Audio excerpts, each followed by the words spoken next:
Welcome back, ladies and gentlemen, to Side B of Technical Alpha. Got the questions, we've got the answers. In this, the 28th week. How many do we got today? 13, not bad. Not too bad. Not bad. Not bad at all. Just expand this here so we can see all of them. There we go. Look at that. Look at that. Welcome back, ladies and gentlemen. It is Thursday, September the 21st, 2017. And we just kicked off a beefy Side A.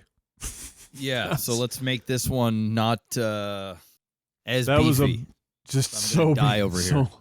So beefy.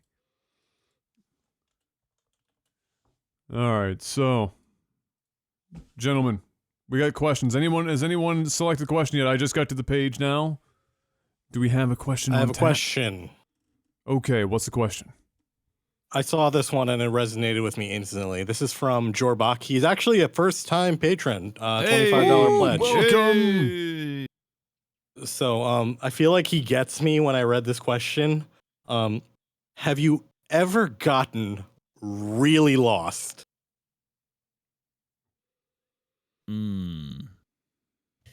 Now, I feel like when he wrote this question, I feel like it's like not like, oh, I don't know where I am, but like, wow, I have no fucking clue where I am, and I'm kind of scared right now.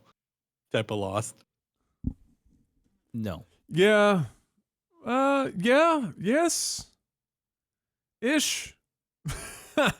The closest that I've ever been to being lost was when we've discussed when we were younger, we built endless camps.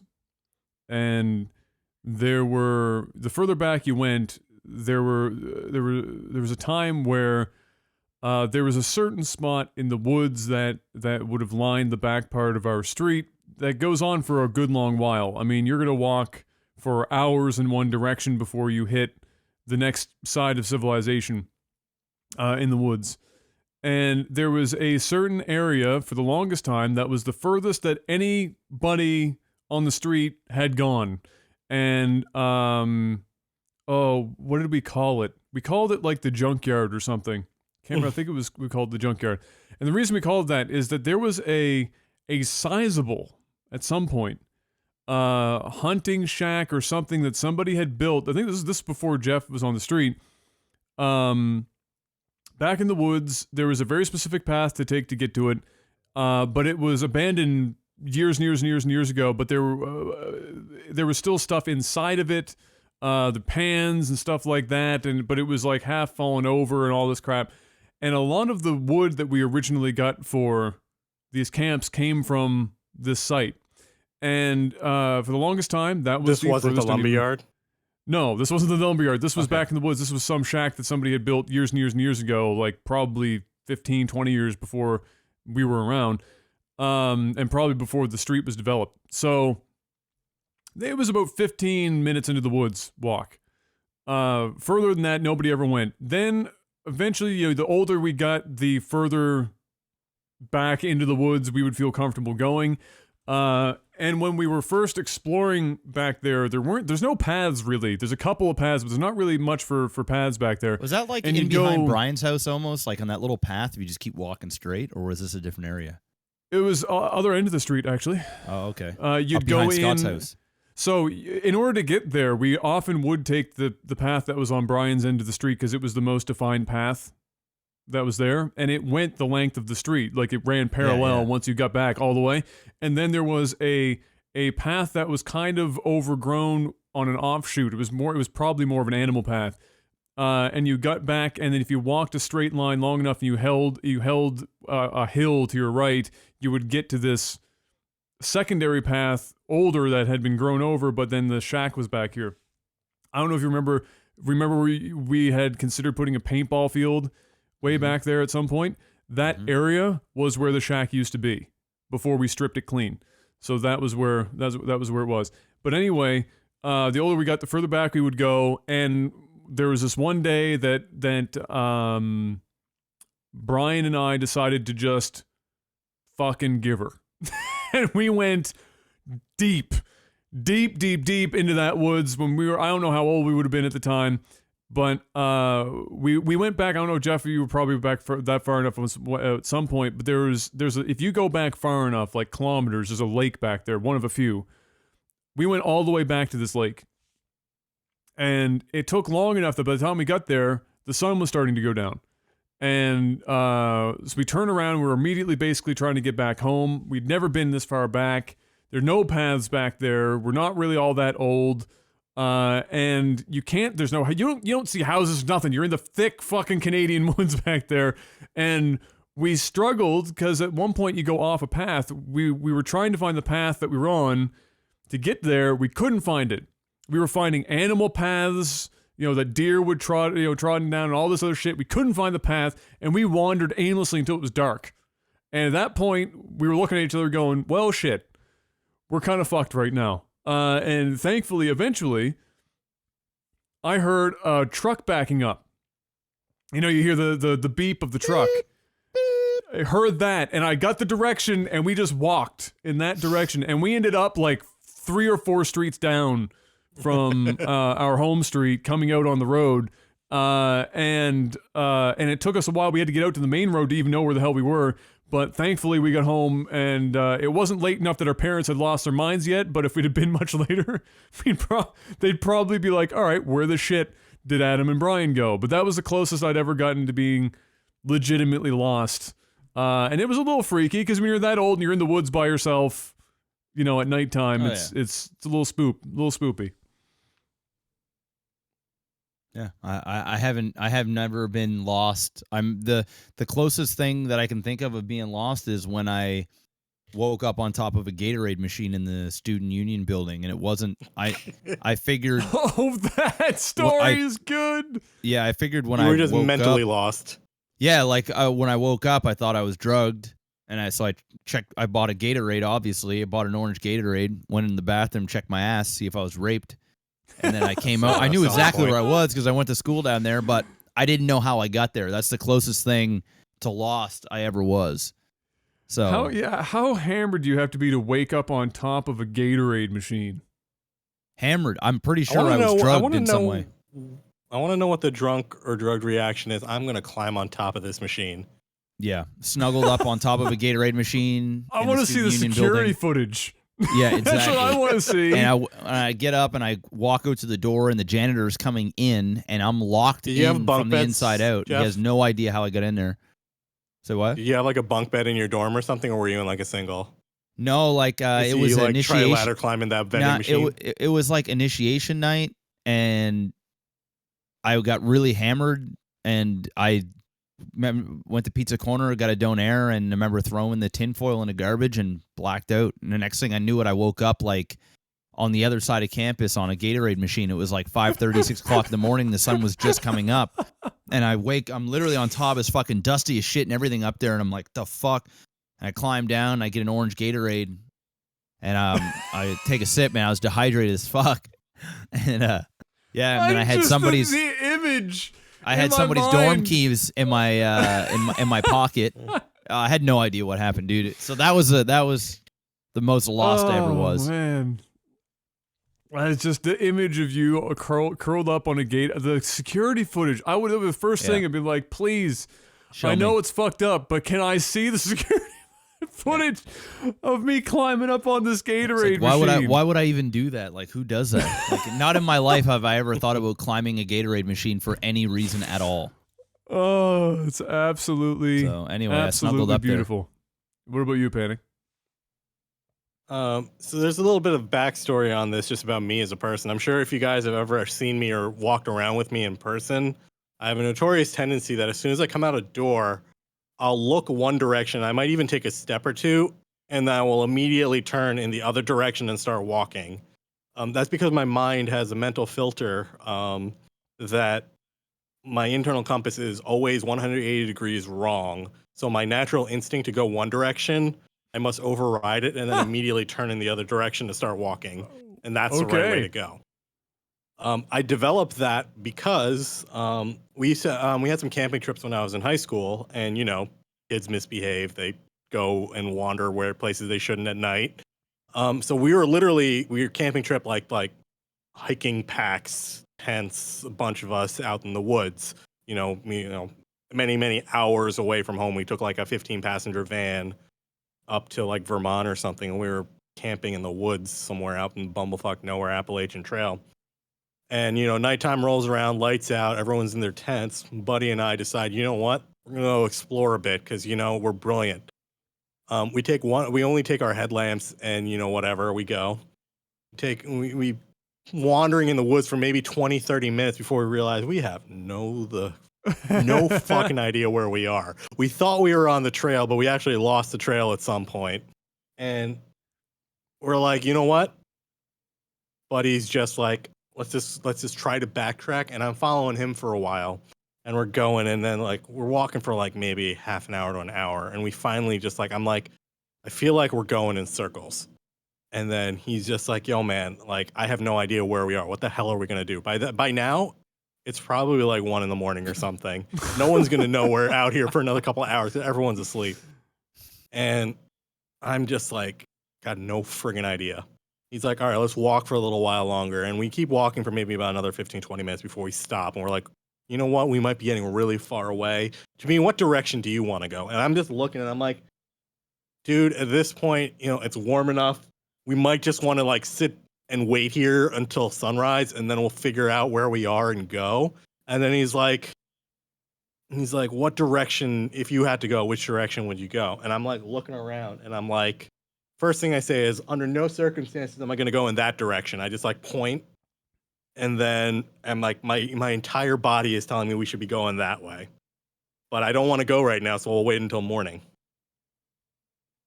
Morning rolls around. Again, we slept in the middle of the woods, no sleeping bags, nothing. We pretty much were just sitting against trees waiting for like 4 or 5 hours. And the sun starts coming up.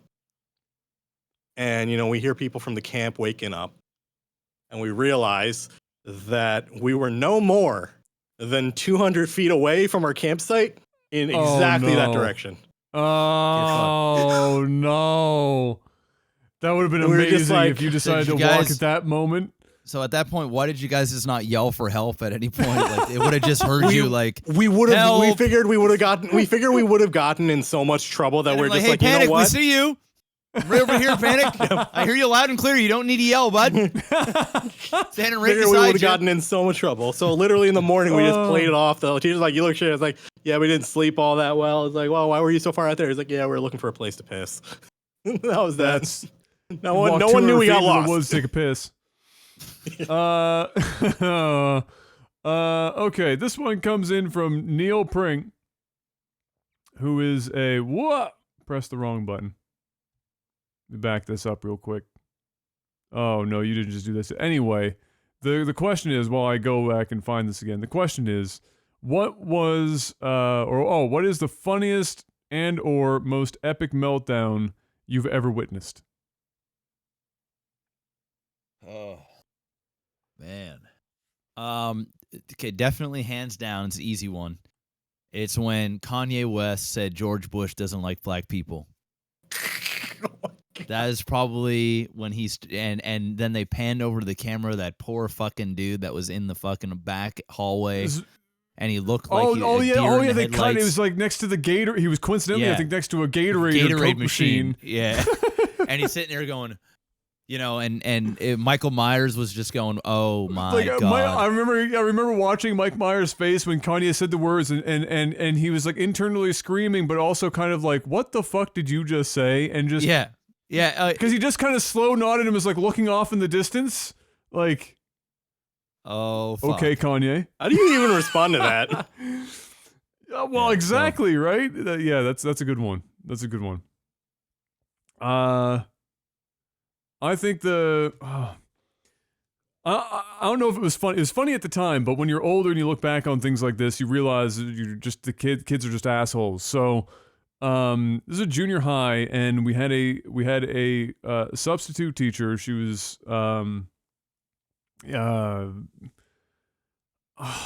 she might have been from India. I want to say she was from India, and her English was okay, but her accent was fucking so thick you could just barely understand what she was saying, especially for kids. Like once you're older, you've been exposed a bit more, but when you're kids, it was even harder. Anyway, it didn't really matter that she was from India. It mattered that she was a substitute teacher, and on top of that, she was a bit of she was a short fuse, like really short fuse. And so obviously, you show kids that age that you're a short fuse, and you're gonna get antagonized like crazy. And so the whole time that she was there, it was just nonstop torture from the kids, and she was slowly losing her mind. She was sending everyone to detention. It was like everyone but one student at one point. All but one got sent to detention. She was just getting angrier and angrier. She'd randomly storm out of the classroom and just leave us for long stretches of time, and then just show up again, and we'd all be just sitting there doing whatever. And then one day, the straw that broke the camel's back, this kid's name is Jared, and he was a bit of a shit disturber, and he decided that when she was out, he was going to take a whole strip of firecrackers and light them and put them in her desk. And so, yeah, so he does that. She comes back in, sits down, and just and it's fucking like she's sitting next to her, super loud, right? And it's going off in a chain, and she's losing her shit. She doesn't know if there's fucking gunfire or what's going on, and she's screaming, and then it stops, and she opens her desk, and she sees the smoke and shit coming out of her desk, and she just dead silent and just fucking then just blew up. Just lost her shit. Said, I'm fucking done. She screamed it. I'm fucking done. Grabbed her shit and is walking out of the building. She leaves the class. No, just fucking pieces out. I'm fucking done. Pretty much. And gets her shit, and is storming out of the school, and we all follow her, and she's outside. The kids are still yelling at her. She's running at this point to her car, fucking crying. And you guys are fucking savages. Just fucking yelling. It was terrible. Okay. Were you running at him, or did you stay in the room? No, I definitely watched it because that was some shit you only see once in your life. I walked and I was watching from the front doors, but people running at Jared was like fucking running after her and yelling at her and everything. That's and the principal comes, the principal comes out, and the principal's running after her like, what the fuck is going on? And he's like trying to get her to get back into school, and she just gets in her car, fucking pieces out, and then we're just all left with a teacher sitting in the classroom where the principal has to come by and like sit with us for the rest of the time. And there were some hefty suspensions. Yeah, that's like expel type shit. You do that, you're fucked. So that was the craziest one that I saw. And when you're a kid, there's some humor in it because you don't really understand what the shit what's going on there. Savage and mean when you're an adult. But that's just asshole material, right? So yeah, that was the biggest one I saw for sure. Yeah. I think the one I saw was probably when I was in college. You know, the type of student who's like never been told no, they're kind of just used to getting in their way type of thing.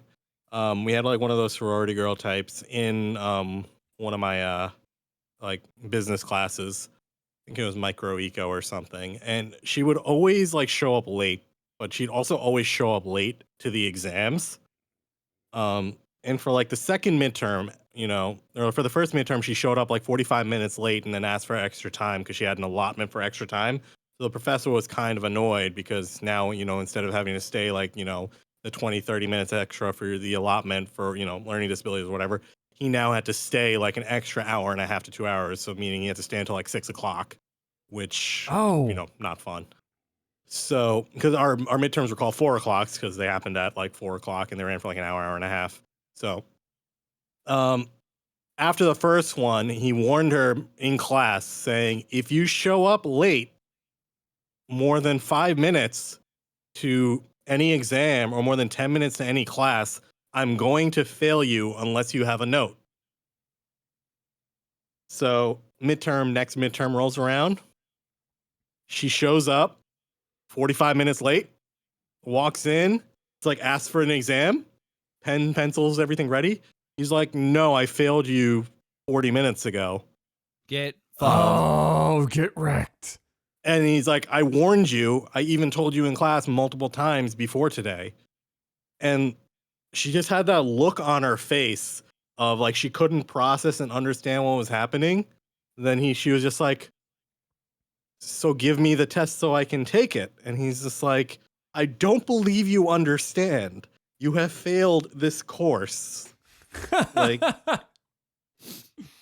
not just you failed the course. You're done, bud. And then she was just like, literally, she had the exchange, so, but give me the test. She said it like 7 times before, and she did the like slow, the slow registering was just like, it was actually kind of really sad and upsetting to watch. Because like you could tell she was like, it finally like was dawning on her that she really fucked up. And then finally, after like the 7th time, he's like, "Do you have a note? Why were you late?" Like the professor was trying. He's like, "Why were you late?" He's just like, "I was talking to friends. I'm sorry, I forgot." He's like, "I can't help you." Like, there was actually a similar thing when I was in university. The prof didn't fail them like that, but there was this was 3rd year. He was a nice guy too. 3rd year in business at St. Mary's, you do finance. There's finance 1 and 2, and they're considered some of the tougher courses because in our school we did all of the course load that other universities split into 2 semesters. We did in a combined just 1 semester, and so it was a very intensive. Like you were doing new shit all the time. So it was a pretty rough course to begin with.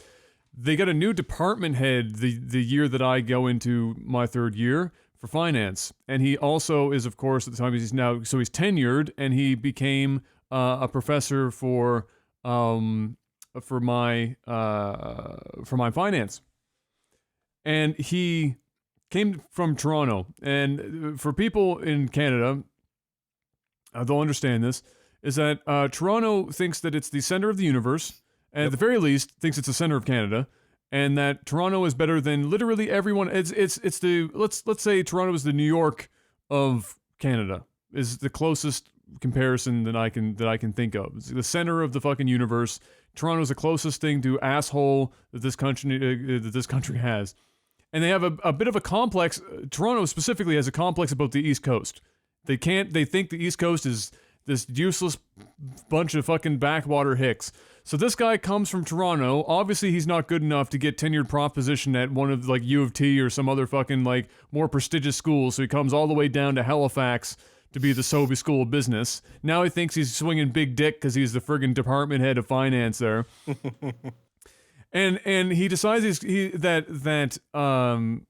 that he's just going to be super hard about absolutely everything. So he'll teach you a bunch of stuff, but then on tests and whatnot, he'd present you with shit that he'd never taught you, but just assumed that you'd be able to extrapolate and be able to just do on the fly. And he'd always say, "This is how we do it in Toronto." No, it's not, you fucking idiot. We all have friends going to the universities of Toronto. This is not how it's done, but keep telling yourself that. It's like, you guys down here, he says in the middle of the class, he'd be like, "You guys have it way too easy here. Back home where I'm from in Toronto, this shit is just like a cakewalk, and you guys are fucking it up, and it's not my fault." And but he's tenured, so he could basically just walk around literally naked and fucking start jerking it in class, and it wouldn't matter, because the dude's gonna get paid like $200,000 to be this finance prof anyway. And so the whole semester goes on, and the average passing rate, or the average percentage of people in this course was a failing grade. The average was a fail. People were getting fucked. It was like a 43% average. So if you were like banging out like a 65-70%, you were some sort of fucking financial savant, and then everyone else was getting wrecked. And to make matters worse, there's obviously you're from the good stock. So and then of course there's another professor, and those guys are just fucking sailing along. It's difficult because again we crammed all into one semester, but the passing, it was obviously like the average over there was like a 57, 58, 60, somewhere in there. So and everyone's talking about this prof, and he's losing his shit. Doesn't matter. End of the year comes around. Here's the final exam. People have been studying, like, I don't know if like anyone else would probably understand this. Finals times for university comes around. You go to the library or wherever, on your campus. Different campuses have different places where people tend to congregate to study for like anything. And they tend to study in places where other people are studying the same course. There people talk about it. Mostly it's a bunch of whining, bitching, and complaining and camaraderie around the fact that you're all fucking dead tired and you just want to sleep, but you can't because you got 4 exams the next day and you got to bang them all out over a 12-hour period. So this is all Oh my happening, and God. there are people losing their shit over finance because they don't want to fail because it's expensive as fuck, and they don't want to have to take the course all over again because it's a mandatory course. And there's a couple of people specifically that are just, they can't get it. They just cannot fucking put it together.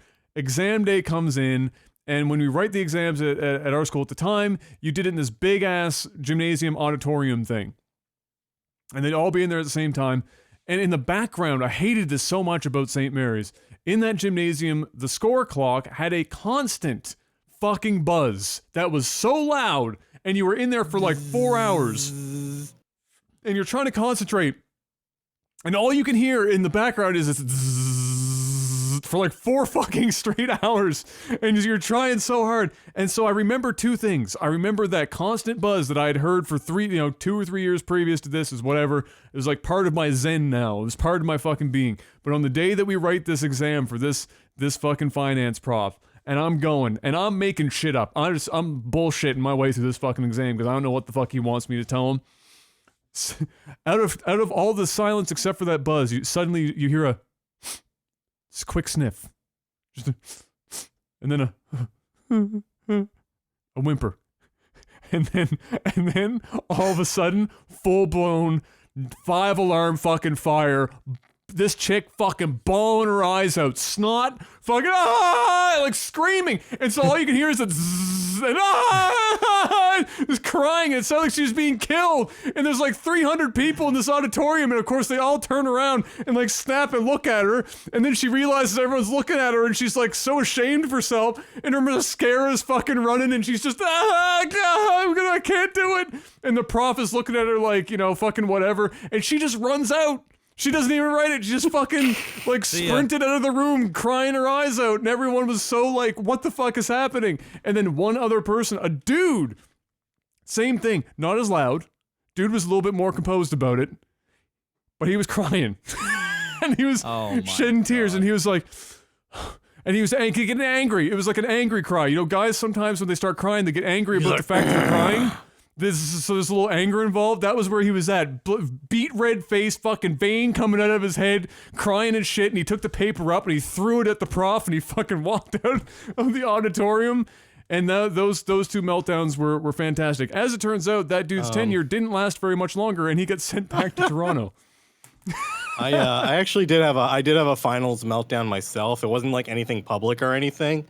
But the professor was super nice. He gave me a gentleman's C on the final when I scored a whopping 12 points out of 270. Oh shit! It was probability and statistics. The reason he gave me the gentleman's C minus, the reason he gave me the gentleman's C was because afterwards I went to him. But I'll explain what happened. I had 4 exams back to back to back. Which was pretty much I had a morning, afternoon, evening exam followed by an 8 a.m. the following morning exam. The exam at night went an hour late, so it went until like 11 o'clock at night, so I was already tired. And then I had to do probability and statistics math, which I'm not very good at 8 a.m. I crammed, did everything, went to the exam. Fully ready to go, hyped up on MDX, which was like Mountain Dew energy drink or whatever. Ready to go. Moment I sat down, professor's like, "You may begin." My brain just went like, and I shit you not, these questions were not hard when I looked at the exam afterwards. I spent 15 minutes debating if he spelled the word book correctly and how the word book was really funny. Are you sure you weren't just fucking high? I know, it's just like what ended up like I found out like effectively like I was like completely like delusional at that point and like delirious from like staying up for like 2-3 days or like working on stuff studying. I aced the 3 exams before, but like pretty much my brain just gave out right before this exam. And the next day I went to the professor afterwards and he just looked at me. He's like, "What happened?" And I'm like, I was exhausted. I don't know. I honestly don't know. And I told him, I pointed to the question. I spent 15 minutes staring at if this word actually was book and how hilarious it was. And I was confused. And it was like doing probability and card questions. And I left most of the test blank. He gave you a C? I had aced the midterms and I'd done the homework pretty well, and I was relatively active in class. So he literally was bewildered as to what happened. So he's like, "I'll give you a C on the final. That'll give you like a B- for the class." And I had an A going in. So I'm like, I just looked at him and I'm like, "That is, thank you so much." And I was like, I just like, "Thank you," and just like walked out. Yeah, I have no And we idea never what spoke of it people were again. asking what I got on that exam. When they're final exams, you don't often know what your score is. You just see the final outcome of your overall grade. We get to like unless pick up you're, the tests and go over them. yeah, no. So, We don't get to keep the tests though. no, for me that resulted in an A minus. So whatever, I don't even know what I had going into the fucking class. And an A minus, because we were on a 4.3 scale, means that I had like an 80 to an 83 or something like that on the course. But whatever it was, those tests guaranteed bell curve the fuck, because that prof got dumpstered shortly thereafter. So I think the dean looked at the failing average and went, you know what? Maybe you should go back to Toronto. Maybe you should teach the Torontonians what's going on over there. All right, let's do one more. All right. Soft Shoe asked, who is a $50 supporter. Damn. Oh, let's go, Soft Shoe. He said, what was your biggest blunder in a job interview?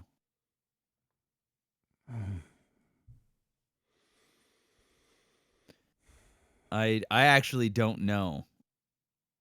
I know what my biggest blunder was at a job, but as an interview, See, I only really know. had to do 2 interviews, right? Because after those 2 interviews, we just did YouTube stuff, and so I've not had to do a whole lot of interview stuff. And in that case, my biggest blunder, I guess, in my interview with Enterprise Rent-A-Car was having grades that were better than most people that wanted to work at Enterprise Rent-A-Car, and so they just at the very last meeting was like, yeah, all right, well, thanks for coming by.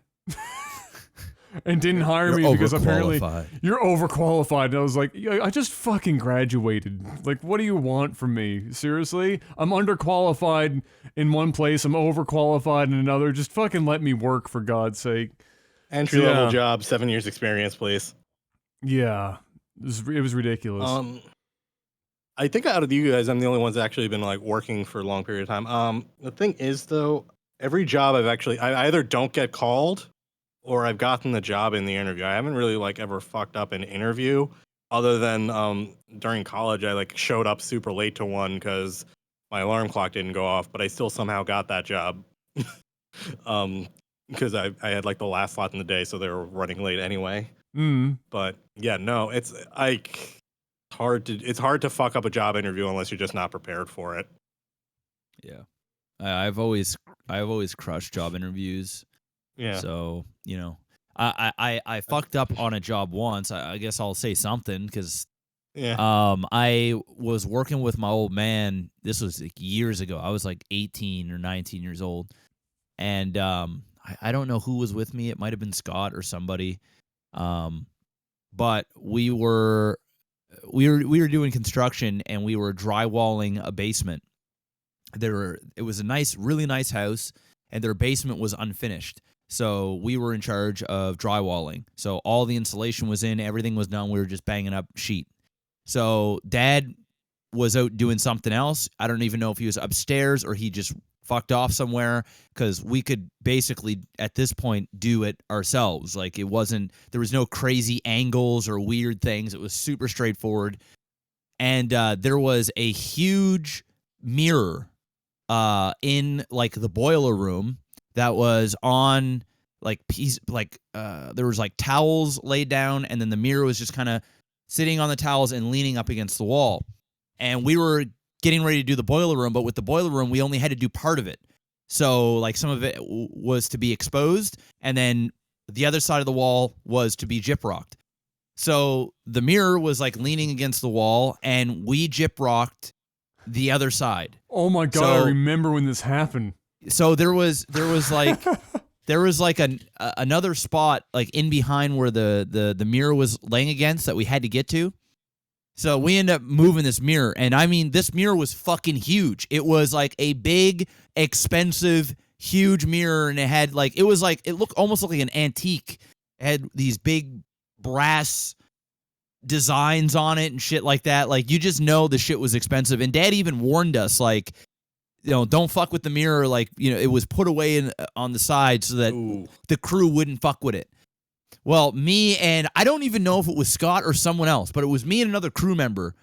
So we ended up picking up the mirror from one side each, and instead of moving the towels on the other side of the wall so that we could lay the mirror on the towels, well, the floor in that room was concrete. So we just laid the mirror on the concrete, and it was flat. The whole thing didn't shatter, but on the right side, on my side, it's almost like when we were putting it down, my side went down first and hit the concrete. It was very, very light, like super light. And a big fucking chunk of it came off the bottom corner. And I was like, oh fuck. And at that point, like, I knew we were fucked. So there was a whole crew doing shit down there. Like, the whole basement's getting done. So there's electricians, there was plumbers, there was us doing gyprock and shit. So what we did is we just left it there. We ended up leaving the job. We finished the job, ended up bouncing, leaving. And like a day later, it was a day or two later, Dad asked me, he said, did you guys do anything with that mirror down there? And I knew exactly what he's talking about, because obviously, like, the owners was asking around, like, who was responsible. And I was like, no, we didn't touch it. Like, we didn't go near the mirror. And he was like, oh, okay, that's what I thought, because you probably would have mentioned something if you fucking broke the mirror or some shit. I just straight up lied. So the guy who was like in charge of doing the whole sort of thing, he was on the hook. The project guy. Yeah, he was on the hook for what happened to the mirror, and I never fessed up. So that was probably me, like the most biggest fuck up. I don't think I ever told him. To be honest. Yeah, that's something when you're both drunk that you're gonna be like, Dad, look, I gotta let you in on something. I'm sorry about that mirror. I broke the mirror. Yeah, and I felt bad, but I knew it was probably a really expensive mirror, and I didn't have any money to fix the thing. So I know, like, looking back now, if it was me today, of course I would speak up and be like, yo, I fucked up, dude. Like, what is it going to cost? But back then when you're young, you just of course, whatever. Like, who gives it? Like, there's so many other people that who how are they ever going to know? I don't think I ever like in the jobs that I had. I never think I got.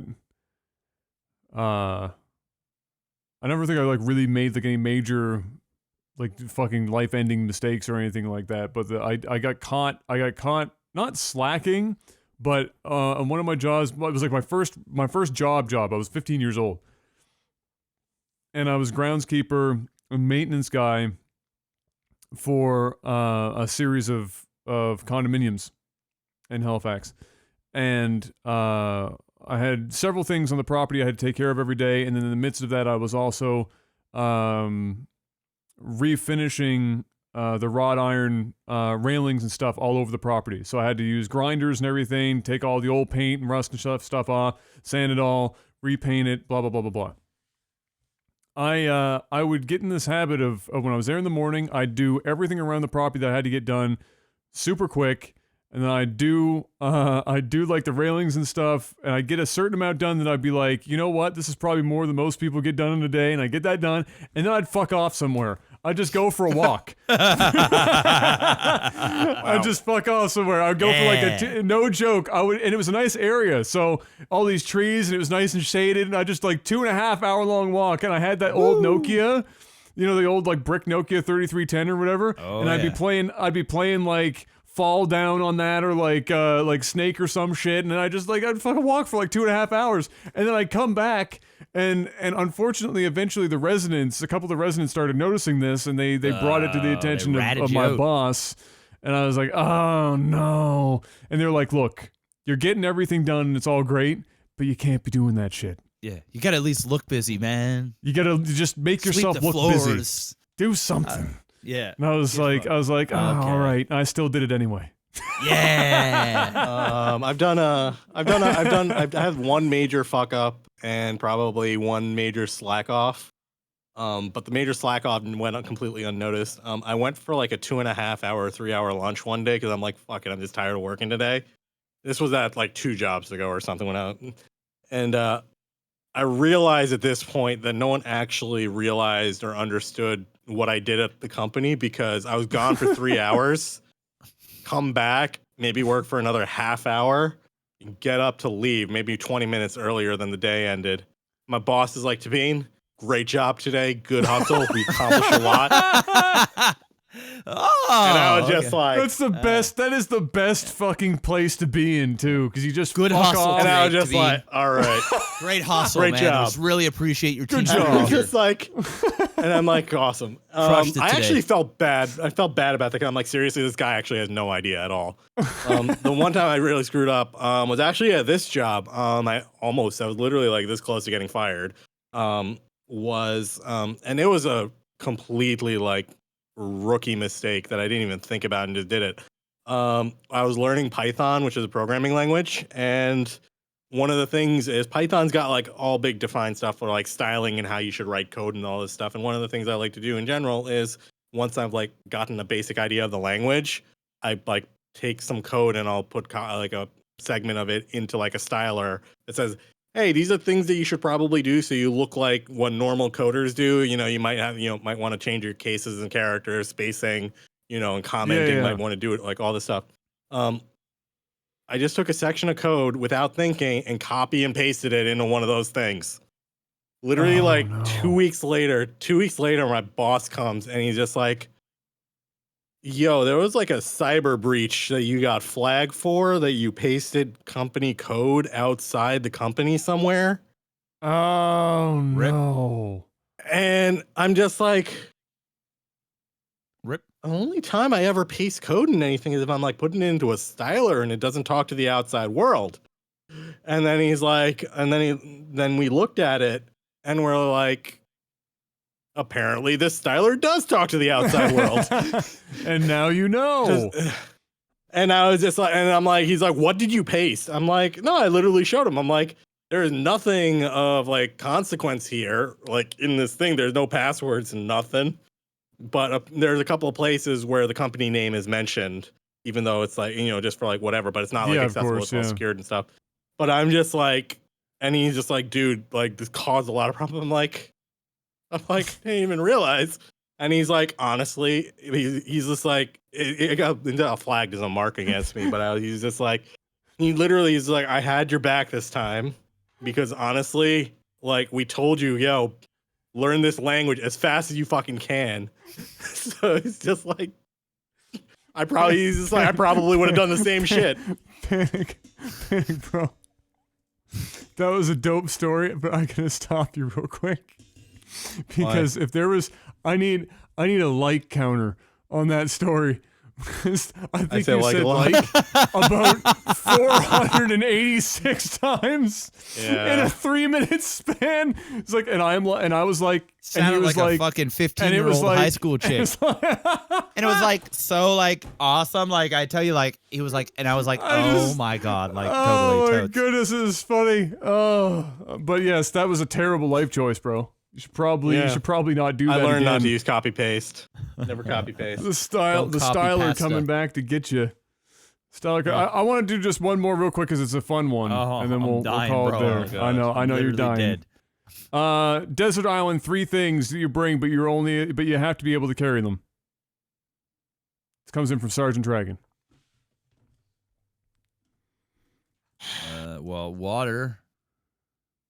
Obviously, need water to live.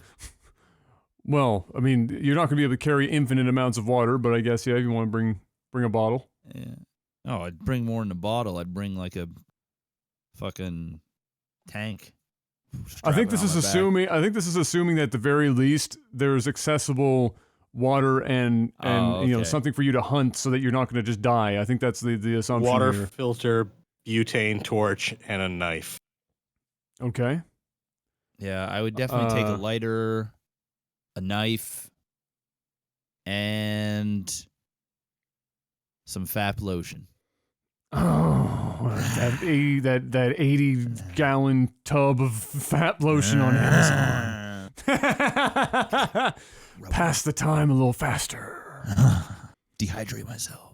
Or be I'm like going, Lost and bring a CD player with not enough batteries. I'm going with hatchet, cast iron pot, and flint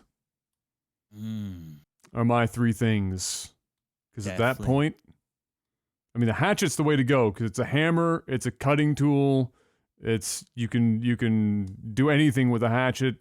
And then cast iron pan, you can do all pot, you do all your cooking, you do water boilings, you can do all of this shit, you're doing that. And then the flint, obviously, to make fire easier, because who the shit wants to rub sticks together for like 45 minutes in an attempt to do that? Not this Nobody. guy.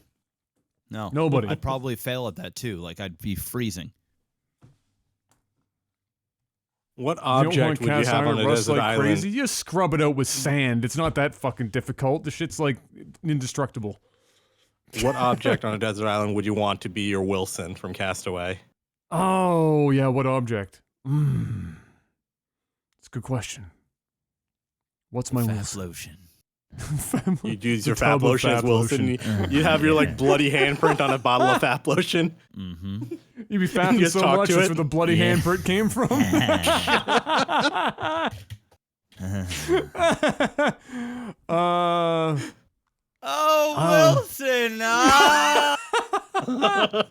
Wilson! Wilson! Oh, man. Don't you look at me like that, Wilson. You name him Jurgen. Robot got that one. I'm gonna go with bowling ball, because then I can crush shit with it when I need to. Who wants to fucking carry around a bowling ball, though? That'd be terrible. Wilson just sat in a static spot most of the time. You know, you just put him somewhere, and he's already got two eyes and a small mouth, right? You know, he's the bowling ball. It's already in place. Great, you need to crush some shit. Bowling ball do great. It's good stuff. Blow up doll. I like that one. Blow up doll. Get one of those like kids' toys that you pull the rope and it makes noise. It's like talks. Like the arrow spins and it just talks. Okay, well, I think that's good enough, ladies and gentlemen. I think we're gonna call it there. Jeff is about to die. I'm so sorry. Like, I'm like dead tonight. It's I'm trying my best to like fucking be a team player here, but I'm dead. It's understandable. It's understandable. We didn't need to go much longer anyway. We're good. We've had a 3.5 hour long day, gents. Yeah. I think we did it well enough. But so before we go, wait, before we go, go ahead. Everybody that's watching, if you're watching this live right now, Saturday 1:30 Eastern time. Actually, 1:30 Eastern time. The LAGTV stream will be happening on my Twitch. And it is going to be for them kids over at World Vision. It is going to be a charity event. So we're going to be casting lots of Brood War. We're going to be, there's going to be different levels. We're going to be giving away a lot of technical alpha swag as well to a certain level of donators. And there's even going to be a special slot for a donation. I don't know what it was again, where Adam will play Brood War, either verse the donator in a 1v1, or he will do an actual NovaWar says where the donator will get him to do whatever they want. And there'll be different ones where certain levels of donation will get me to do whatever they want me to do. We'll also be casting their replays if they want, things like that. It's going to be a fun day, a full day of casting. It's happening this Saturday. That is the 23rd. At 1:30 Eastern. If you can't make it right on time, we will be streaming all day, so tune in when you can. If you're listening to this after Saturday, which chances are you are because this probably won't be posted until later in the week, all of the casting that we're doing is going to be going on YouTube, and you will still be able to support the cause with links in the description of those videos. Just go watch the videos, show some love, and we will see you guys on Saturday. We're pretty excited. So, Jeff, I'll throw in a little bit of helper there. If there's any of the technical alpha swag you want me to ship out from here, I'll pay the shipping for it. There we go. Hey, look at that. There So if we you want go. to include the pins and the stickers and stuff, I'll deal with that. Boom goes the dynamite. Well, bam. Getting that stuff out. Getting it happening. So that's my plug. Be there. Ladies Be there and- Saturday, guys. Be there. Well, yeah, for those of you on the live stream. For everyone else, Be get there. a time machine. Flux Yes. capacitor, DeLorean, 88 miles an hour, crazy old guy with insane hair, aliens, something like that. Hey, we got Patreon producers. We do. And we have, I like to say that we have the best producers. We have Jetrix and Mr. Miyagi, both at the $500 level. Goddamn. Postal Panda hanging out in the $250 level. Goddamn. And then not slacking either. Are many, many months for some of these gentlemen as well. Yep. At Yep. the $100 level, Jamaican Jazz, Adam Barlow, Toad of Steel, Naily, Derek P., Fry C., and Ice Wolfie. Thank you all for being unbelievable supporters, and thanks to everyone else who continues to support at any level on the Patreon. It is the reason we get to continue to do this show, and it will be in the future the reason why we get to expand the content that we currently provide. So, for those of you on Patreon, $5 and higher, there's going to be a couple more of those retro verses going up here in the next week or so. So keep an eye out for that. Because there's a couple of goodies in there. Oh, There's yeah. a couple of good ones that we get to.